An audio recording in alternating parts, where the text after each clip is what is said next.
Halo teman-teman semua, kembali lagi bersama kami nih di online Bible Reading dengan sahabat-sahabat saya, ada Benny Johan, ada Alvin, dan juga ada Mas Aryo. Halo semua, apa kabar? Halo, selamat Kabar, malam. selamat malam. Malam ya. Semoga semua selalu dalam keadaan baik ya, sehat, Baik. Amin, amin. selalu bergerak terus, tetap kreatif, dan juga tetap berjaga-jaga, bangun hubungan terus dengan Tuhan Ya. dan karena kita sudah tahu nih waktu semakin dekat lagi nih untuk teman-teman semua juga. Jadi kita juga mau mengajak teman-teman untuk selalu menerima firman Tuhan dengan hati yang terbuka, seperti pada Kisah Para Rasul 17, dan hati yang benar, lalu cek kebenarannya setiap hari di Alkitab. Ya. Selalu cek, baca Alkitabnya. Ya. Lalu juga untuk video-video yang lainnya bisa cek juga di IGTV-nya Benny di @bennyjohan atau juga di teman kita Timothy Purnomo Ya. @Timothy Purnomo di IGTV. Di situ banyak sekali video-video pengajaran yang sudah pernah sebelumnya dilakukan ya, dari Matius, Kisah Para Rasul, 1 Tesalonika gitu. Ya. Oke. Ada tambahan, Koben? Nggak ada sih. Ya, itu aja. Mungkin itu video-video bukan pengajaran, tapi online Bible reading. Jadi kita nggak ngajar, kita cuma baca, terus kita bahas. Ya udah. Basically itu yang kita bahas gitu. Jadi kita juga bukan bersifat untuk mau ngajarin, karena kita juga masih belajar. So that's why kita panggil ini dengan online Bible reading. Itu aja sih. Oke. Siap. Ya. Oke, kita sekarang udah nyampe di 2 Korintus 2 ya. Ya. Boleh minta tolong mungkin Alvin untuk baca? Ya, oke, baik. Perikop dulu ya sampai ayat ke-4. Ayat ke-4. Oke. Ya. Oke. 2 Korintus 2. Aku telah mengambil putusan di dalam hatiku bahwa aku tidak akan datang lagi kepadamu dalam duka cita. Sebab jika aku mendukakan hatimu, siapa lagi yang dapat membuat aku menjadi gembira selain dia yang berduka cita karena aku. Dan justru itulah maksud suratku ini, yaitu supaya jika aku datang, jangan aku berduka cita oleh mereka, yang harus membuat aku menjadi gembira. Sebab aku yakin tentang kamu semua, bahwa sukacitaku adalah juga sukacitamu. Aku menulis kepada kamu dengan hati yang sangat cemas dan sesak dan dengan mencucurkan banyak air mata. Bukan supaya kamu bersedih hati, tetapi supaya kamu tahu betapa besarnya kasihku kepada kamu semua. Yeah. How much I love you guys, gitu ya. Ya, dari perikop pendek ini kita bisa nangkep apa nih dari tulisannya Paulus kepada jemaat Korintus. Ya, harap kita ingat juga bahwa ini adalah surat yang dituliskan 2 Korintus, ya. Surat Paulus yang kedua. Nah, kita juga lihat dulu pas lagi awal di surat Paulus yang pertama tuh isinya gimana, ya kan? Nah, kira-kira dia tulis kayak gini, yang kita tangkap tuh apa? Mungkin siapa? Mas Aryo, Irsan, terserah. Ya, aku boleh. Jadi aku secara manusiawi aku melihatnya adalah bahwa jika Paulus ingin kedatangannya mendatangkan sukacita dan tidak mendatangkan duka cita, tapi sukacita, joy gitu ya. Saya punya teman yang mana kalau saya bertemu dengan dia, saya bawaannya senyum gitu. Kehadiran lu tuh membuat gue senyum gitu loh. Baru ngeliat lu aja gue udah senyum gitu. Dia juga bilang gitu, ya gue juga kalau gue ngeliat lu pasti gue jadi semangat, jadi senyum gitu. Jadi kayaknya semua masalah gue hilang gitu. Kalau cuma baru ngeliat muka lu aja udah gue pengen senyum gitu. Karena nggak tahu ya, kayak dia itu ayem gitu, tentrem gitu. Jadi jangan begitu datang kita jadi orang itu jadi nyebelin. Gue lihat gue jadi sebel gitu, hati gue jadi gak enak. Jadi ini harusnya joy ya, harusnya kita ketemu joy gitu ya. Iya dong, joy gitu loh. Kayak waktu kalau kita ketemu offline gitu kan. Iya, benar. Walaupun belum pernah, baru pertama kali bertemu tapi udah udah kayaknya gue udah kenal lu gitu kan. Baru pertama kali ketemu kan Benar, buat a feeling gitu loh. Iya. Buat a feeling gitu kan. Ya itu yang gue tangkap secara manusia ya. Iya, secara realnya kayak gitu ya, gitu loh. Ya, berasanya gitu. Meskipun ya tadi Mas Aryo pakai contoh, sebenarnya ya kita share dikit ke teman-teman yang nonton, kita selama kita online Bible reading ini kita baru pernah ketemu 2 kali, ya kan? Dengan Irsan sama Mas Aryo. Yang satu di rumah duka, ya kan? Which kita yang nggak bisa banyak ngobrol, ya. Yang kedua kita kemarin itu akhirnya kita ngumpul, ya, kita coba ngopi gitu ya bertiga, dan itu kita pertama kali ketemu, tapi ya itu dia benar. The joy ya kan yang kita sharing, kita bisa ketawa segala macam meskipun kita juga baru for the first time. Itu secara manusiawi yang tadi yang Mas Aryo bilang. Kalau Irsan? Dia di sini menceritakan ya, maksudnya tadi mungkin contoh cuma nambahin dikit, contoh yang Mas Aryo tadi sampaikan udah cukup sangat baik. Jadi jangan sampai tuh dia datang dengan keadaan ngelihat orang-orangnya masih pada belum tobat, masih pada belum bener, dan jadi malah pilu hatinya, dan even dia nulis ini aja udah pilu hatinya, sudah bercucuran mata gitu kan. Jadi dia betapa kerinduannya dia tuh aja udah gitu ya, Son. Iya, baru nulis saya udah nangis. Jadi betapa kerinduannya dia untuk melihat jemaat di Korintus untuk yang benar dulu gitu, supaya ya sama-sama bawa joy, bisa saling menguatkan gitu. Iya, sebenarnya kalau kita pikir jadi kayak parenting juga ya, San, gitu. Misalnya nih kayak bapak ke anak gitu kan, kita pas lagi misalnya ini kan istilahnya udah jauh gitu, pas lagi mau ketemu ya kita kalau ngelihat anak-anak kita pada bener ya pasti joyful gitu loh. Iya.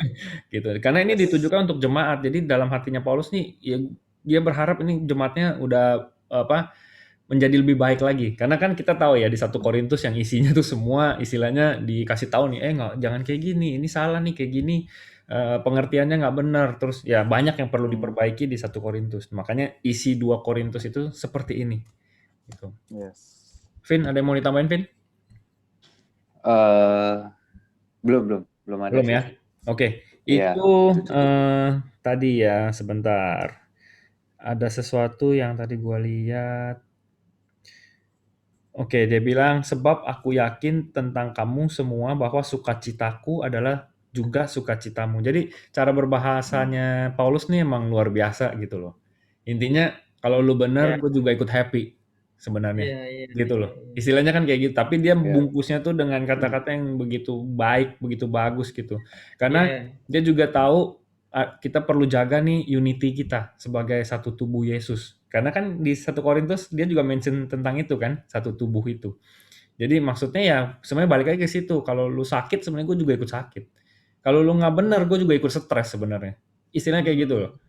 Ya kan? Jadi pada saat kalian pada hidup dengan yang benar segala macam, I get the joy juga gitu. Jadi cara berbahasa dia tuh seperti itu. Jadi bukan cuma sekedar dia mau jaga unity, tapi dia juga udah ajarin doktrin yang benar. Ya kan? Nah, ini gue pengen bring up sedikit gitu, karena kita juga jangan sampai for the sake of unity, yang penting kita satu nih, nggak ini, tapi doktrin kita salah. Ya apanya yang mau kita bersatu di dalam doktrin yang salah, gitu loh. Jadi harus maintain the balance.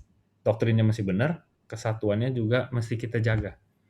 Ya, karena kalau kita cuman berat sebelah, wah doktrinnya mulu yang diomongin, doktrinnya harus begini. Akhirnya jadi tercerai-berai misalkan, ya kan? Atau sebaliknya, yang ekstrim satu lagi, yang penting kita unity, united, tapi doktrinnya salah semua, which ya nggak bagus juga. Makanya maintaining the balance inilah gitu loh challenge-nya kita. Ya, doktrinnya masih benar, unity-nya masih jalan. Itu. Oke, lanjut lagi ke perikop berikutnya. Harus diampuni orang yang bersalah ya. Gue yang baca aja ya. Judulnya harus diampuni orang yang bersalah. Jadi kalau kita balik, orang yang bersalah harus diampuni. Ya kan? Jadi ini udah mau ngomongin tentang pengampunan. Ayat kelima. Tetapi jika ada orang yang menyebabkan kesedihan, maka bukan hatiku yang disedihkannya, melainkan hati kamu sekalian. Atau sekurang-kurangnya supaya jangan aku melebih-lebihkan hati beberapa orang di antara kamu. Bagi orang yang demikian sudahlah cukup teguran dari sebagian besar dari kamu, sehingga kamu sebaliknya harus mengampuni. dan menghibur dia supaya ia jangan binasa oleh kesedihan yang terlampau berat. Sebab itu aku menasehatkan kamu, supaya kamu sungguh-sungguh mengasihi dia. Sebab justru itulah maksudnya aku menulis surat kepada kamu, yaitu untuk menguji kamu apakah kamu taat dalam segala sesuatu. Sebab barang siapa yang kamu ampuni kesalahannya, aku mengampuninya juga. Sebab jika aku mengampuni, seandainya ada yang harus kuampuni, maka hal itu kubuat oleh karena kamu di hadapan Kristus, supaya iblis jangan beroleh keuntungan atas kita, sebab kita tahu apa maksudnya. Nah, ini ngerti nggak baca perikop ini? Apa nih? Silakan, langsung aja. Bahasanya aneh. Tadinya berulang-ulang. Iya. Bahasanya aneh. Jadi kelebih. Kalau menurut gue sih nggak aneh ya, karena apa namanya? Nggak aneh ya? Nggak aneh, Yang nggak aneh. pertama adalah gini, yang pertama Paulus membukanya dengan aku nggak mau berlebihan. Jadi Paulus tuh sebetulnya orangnya anti baper. Paulus tuh Ya. nggak baperan. Ya. Kalau Paulus baperan dia udah depresi sendiri gitu. Iya, dia udah nggak tulis surat kedua dan udah nggak balik lagi. Iya kayak gitu. Jadi nggak usah berlebihan. Apa namanya? Kamu harus secepat mungkin mengampuni orang yang bersalah jikalau dia ada kesalahan. Karena kalau kamu nggak segera mengampuninya, nanti lu sendiri yang merasa gimana di dalam hati lu merasa nyesek sendiri dan iblis juga akan menarik advantage dari itu. Jadi kita akan murung, kita akan dengki, kita akan buah roh kita nggak akan muncul gitu kan.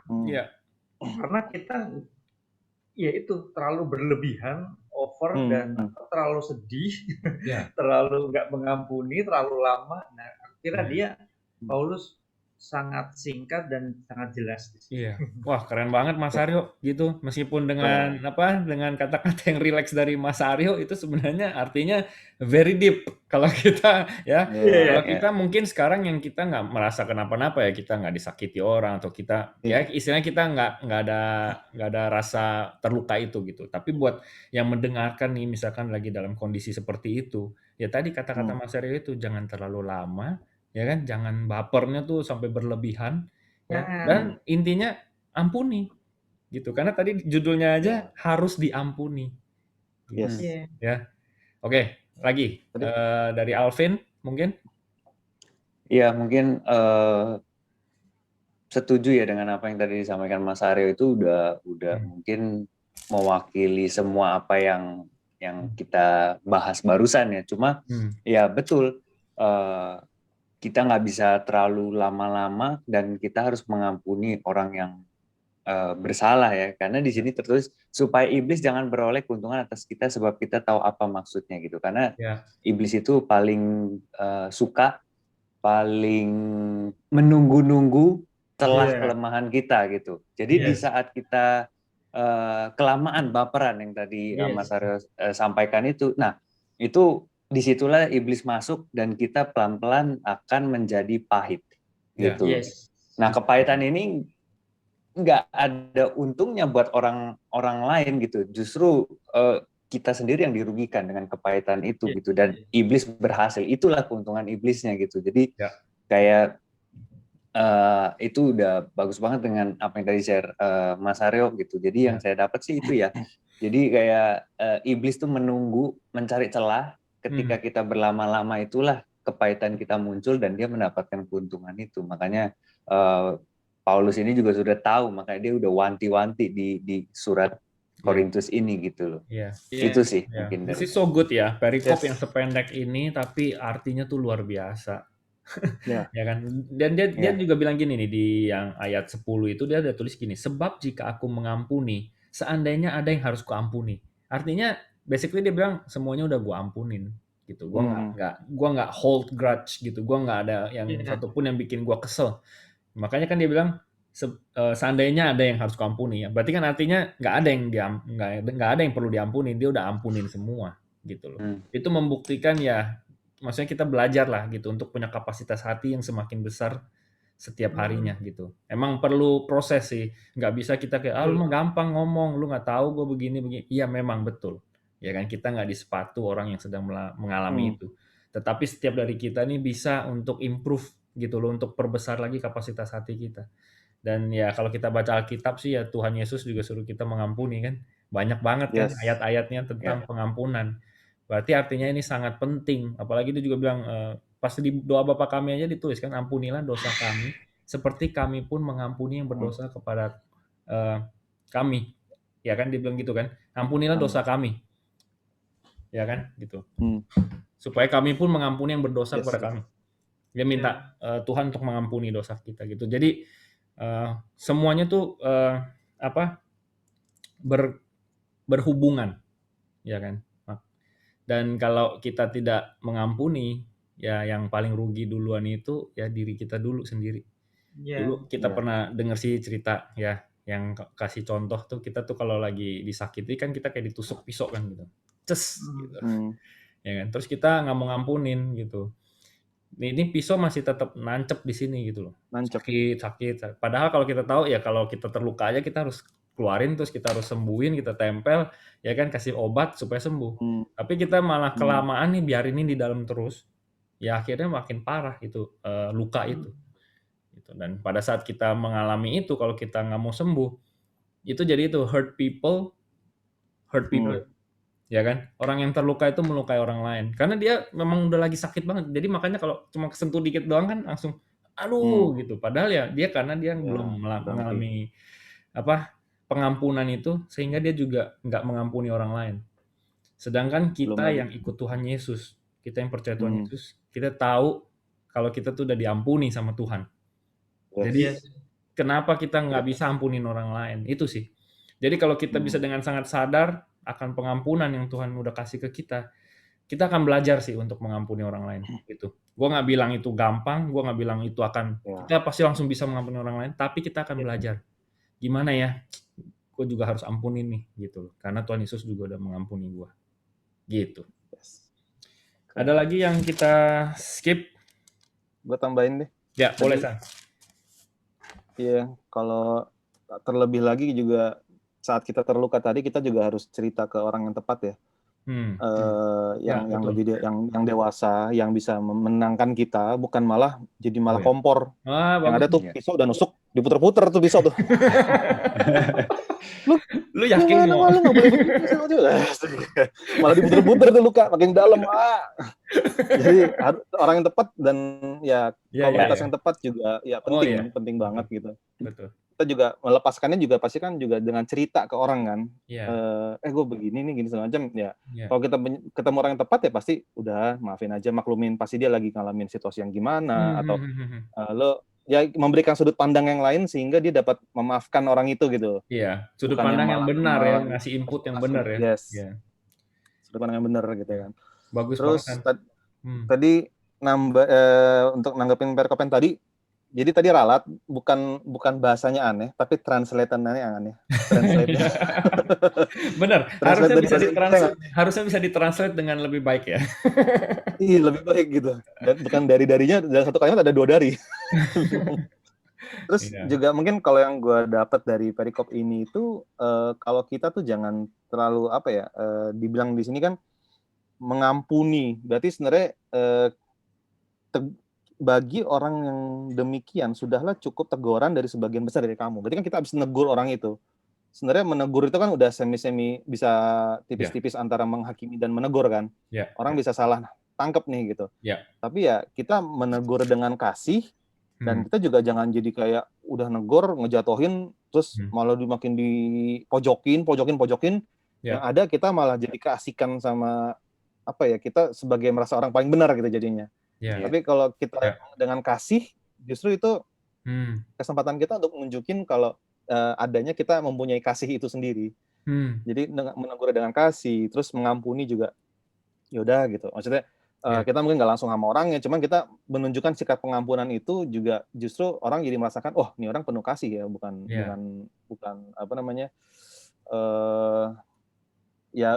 malah mendendam gitu. Jadi kita mendendam itu kan juga ya istilahnya salah satu keuntungannya iblis kan. Jadi dibilang di ayat terakhirnya tadi jangan sampai iblis ngambil keuntungan. Yaitu apa keuntungannya iblis? Pasti sesuatu yang jelek, lawannya dari buah roh, yaitu dendam, kehancuran, permusuhan, perpecahan gitu. Jadi kita malah jadi juga judging. Jadi ini iblis ngambil keuntungan kalau kita sampai terlarut dalam kemegahan diri kita nih. Wah, gue bener nih udah negur lu nih, lu mampus lu gitu kan. Jadi malah jadi kitanya, benar. Ya itulah paling yang gue dapet.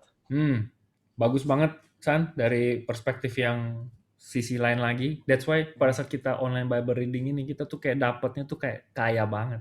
360 kita dapat semua.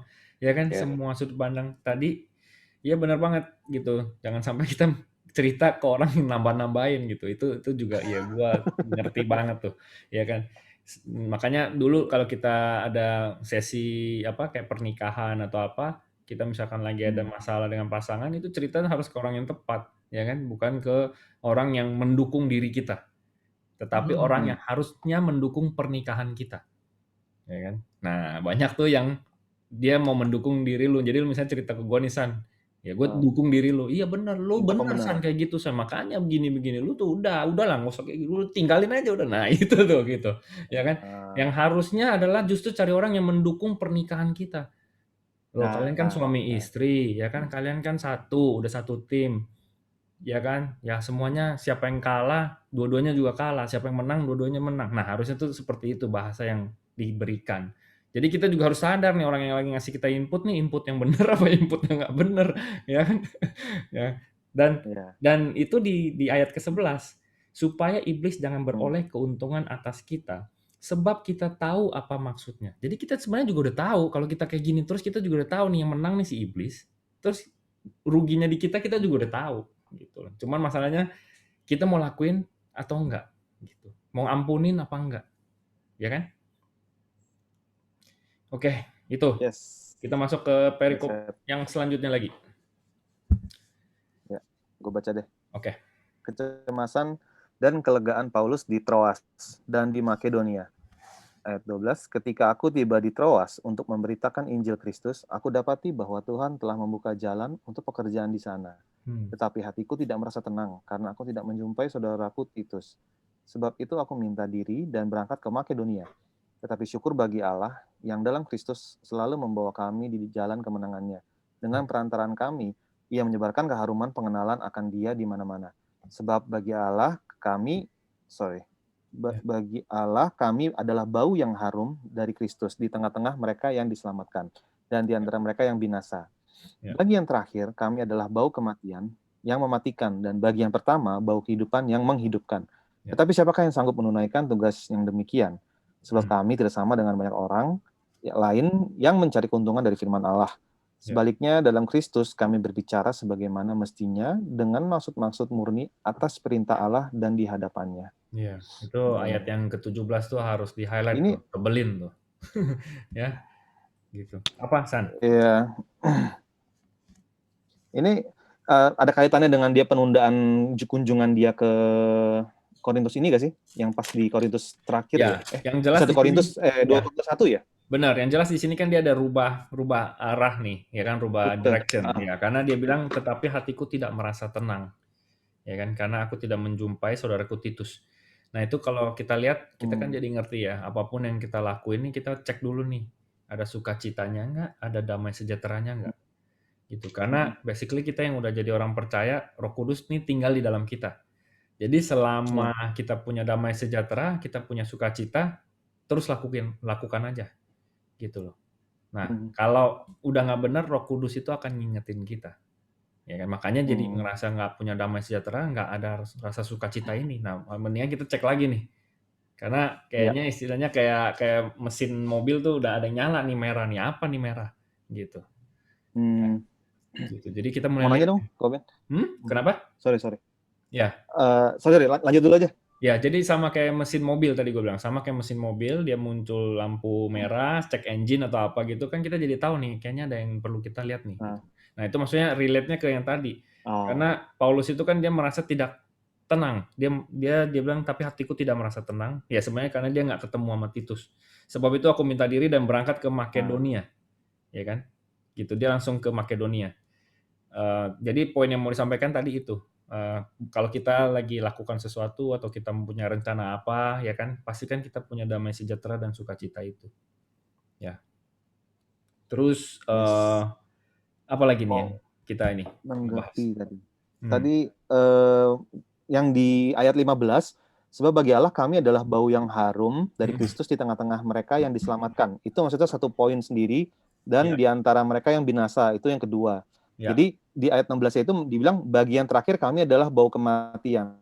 Jadi bagi orang yang mereka yang binasa itu kita adalah bau kematian gitu ya. Kami adalah bau kematian gitu kan. Lalu untuk bagi yang mereka yang diselamatkan itu bau kehidupan yang menghidupkan. Itu nyambung kayak gitu gak? Atau betul. ada gue salah pengertian ya? Betul seperti itu. Betul seperti itu. Benar ya? Benar. Buat yang percaya kan kalau kita ngobrol gini semakin meneguhkan. Jadi bau yang wangi. Ya kan? Tapi kalau buat yang nggak percaya dengar ginian ya mungkin dia nggak terima gitu loh. Waduh. Ya kan? Jadi kalau gue nggak percaya, gue pasti musnah nih. Gue pasti mati nih. Gue pasti. Jadi apa yang kita kabarkan ini ya buat yang percaya itu kayak bau yang wangi. San. Ya kan? Gitu. Yes. Wah, itu keren banget sih. Ya. Jadi mereka yang tahu itu nggak benar, dengar kebenaran malah merasa jadi ya gue bakal binasa nih, gue bakal mati. Karena mereka tahu nih gue nggak bener hidup gue nih gitu dengan yang disampaikan ya. Iya. Ya istilahnya itu kalau kita lagi masih di dalam dosa, sebenarnya udah tahu ya. Kita udah dalam dosa tuh diri kita sendiri pun udah tahu. Nah pada saat kita kayak kasih tahu kebenaran terus ya kita pasti nggak nyaman gitu. Nah itu jadinya bau kematian itu tadi, ya kan? Bau kematian. Iya. Karena kalau nggak mau tobat ya lain mungkin mati kan. Ya kan upah dosa adalah maut kan. Bener. Upah dosa adalah maut. Jadi dia kalau dengar itu ujung-ujungnya kematian. Kalau lu nggak mau berubah gitu. Malah istilahnya kayak gitu. Iya. Terus apa lagi? Mas Aryo mungkin mau nambahin? Kalau saya ada dua hal yang saya tangkap ya. Yang pertama adalah bagi Paulus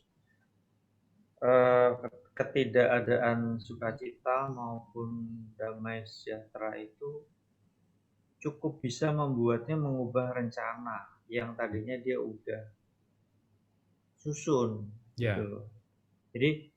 Jadi kalau saya melihatnya adalah sukacita dan damai sejahtera itu bisa digunakan sebagai indikator atau alert atau ya kayak yang tadi Benny bilang itu, kalau engine-nya merah berarti ganti oli atau apa gitu.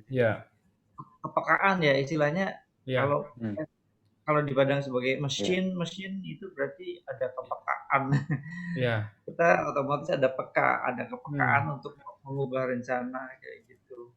Wait, ini ada something that I should double check gitu ya, inside our heart kayak gitu ya. Dan this is beautiful ya. Itu yang pertama. Lalu yang kedua adalah yang tadi yang bagi orang yang tidak percaya kita adalah seperti bau kematian gitu. Ini kalau saya memandangnya ayat ini sangat mematikan ya, sangat lethal ya gitu, lethal. Benar. Jadi it's like a weapon gitu. Aku memandang itu sebagai it's like a weapon gitu. Tapi bahwasanya ini disiratkan dan disuratkan dengan sangat very soft, very halus ya. Ini very gentle. Ayat ini very gentle, tapi aku memandangnya ada siratan bahwa this is like a weapon gitu loh. Itu aja sih. Iya, thank you Mas Aryo. Indikator tuh tadi kata yang tepat tuh, ya kan? Jadi kita punya indikator itu. Nah, bagi orang yang melihat kita seperti yang di perikop sebelumnya yang kita baca, yang dia tulis ya dan tidak. Jadi kayak ingat kan yang ya dan tidak. Jadi orang melihat Paulus nih kayak orang yang galau nih, maju mundur, mau ke kiri mau ke kanan. Padahal sebenarnya kita sendiri kita tahu kalau hubungan kita dekat sama Tuhan, kalau engine-nya itu nyala, ya kita harus stop dulu. Kita nggak terus aja gitu. Meskipun itu kita udah planning dari awal. Tadi itu yang Mas Aryo bilang gitu. Ya kan bagi dunia mungkin dia lihat kita nih seperti orang pelin-pelan. Tapi kalau kita tahu hubungan kita sama Tuhan jalan terus, kita tahu kapan harus ngerem, kapan harus jalan, kapan harus ngegas. Ya nggak? Karena actually teman-teman kita yang udah mendahului kita, Timo pernah mention hal yang sama dengan yang diungkapkan Ben tadi.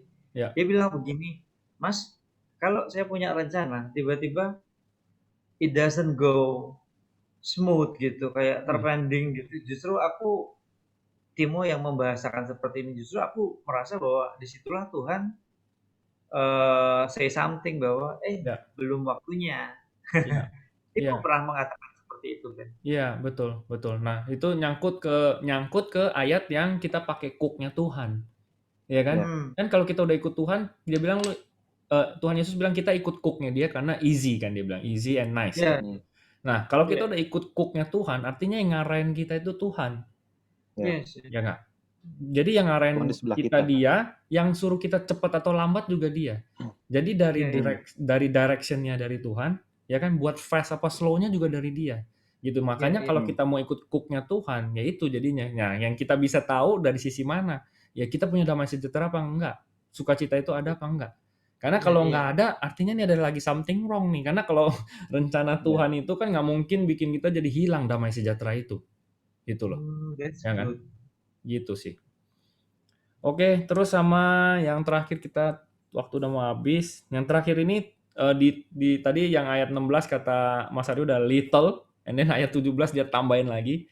Dia mau kasih tahu Paulus bahwa kami tidak sama dengan banyak orang lain yang mencari keuntungan dari firman Allah. Artinya Paulus ini bilang dia nyampainya tuh secara pure, nggak ada agenda, nggak ada kepentingan. Pokoknya intinya ya kan di dalam Kristus bicara sebagaimana mestinya dengan maksud-maksud murni atas perintah Allah dan di hadapannya. Nah, kita harap kita semua yang di sini nih berempat, kita kan baca online Bible reading. Pada saat kita menyampaikan firman Tuhan juga sama nih, konsepnya harus seperti ini. Tidak pakai agenda, tidak pakai kepentingan, tidak mencari keuntungan dari firman Allah. Ya, karena dia ternyata kan dia bilang dengan banyak orang lain. Berarti ada banyak orang lain yang melakukan hal seperti itu. Kita jangan jadi seperti itu. Ya, itu jangan corrupting the verse-nya artinya ini kita malah pakai ini untuk kepentingan apa gitu ya, jangan. Itu sih kayaknya udah kita bahas semua. Chapter 2 sebegitu pendek, sebegitu kaya, luar biasa. Iya. Ya. Oke, mungkin ada lagi yang mau nambahin? Alvin ada tambahan nggak nih? Alvin belum? Ya. Enggak sih, udah. Cuma tadi ya cuma mention yang di ayat 17 memang itu sih yang sebab kami tidak sama dengan banyak orang lain yang mencari keuntungan dari firman Allah, sebaliknya dalam Kristus kami berbicara sebagai mestinya dengan maksud murni atas perintah Allah.